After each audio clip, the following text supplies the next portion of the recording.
ఏంటి 2 నిమిషాల్లో రసం పెట్టేస్తారా అంటే, ఆ 2 నిమిషాల్లోనే రసం అయిపోద్దండి.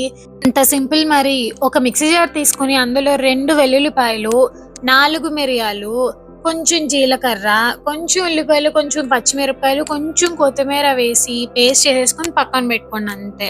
ఈలోపు స్టవ్ మీద గిన్నె పెట్టుకొని ఉల్లిపాయలు, కొన్ని టమాటోస్ వేపుకోండి. దాని తర్వాత చింతపండు రసం నానబెట్టుకుని ఉంటాం కదా, అది వేసేయండి. తర్వాత మిక్సీలో పట్టుకుని పేస్ట్ చేసుకున్న పేస్ట్ మొత్తం వేసేయండి. తర్వాత నిండా నీళ్లు పోసుకొని బాగా మరగనివ్వండి. తర్వాత అందులోనే కాస్త ఉప్పు, కొంచెం కారం వేసేసుకోండి. దాని తర్వాత కొంచెం పసుపు కూడా వేసుకొని మంచిగా కలిపేసుకోండి. మరి నా దగ్గర ధనియాలు లేవు కాబట్టి నేను ధనియాల పొడి వేశాను. చక్కగా ఇలా మరుగుతున్నప్పుడు కొంచెం కొత్తిమీర, కొంచెం కొబ్బరి కూడా వేశాను. మా అమ్మమ్మ ఎందుకో కొబ్బరి వేస్తది అండ్ కొంచెం షుగర్ వేస్తది. ఎందుకో నాకు తెలీదు.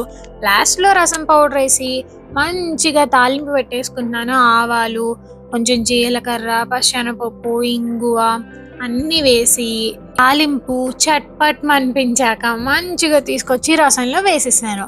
అంతే, సింపుల్ అండ్ క్విక్ రసం అయిపోయింది. ఆఖరిలో రసం కలపలా అనిపియాలన్నమాట. ఏం లేదు.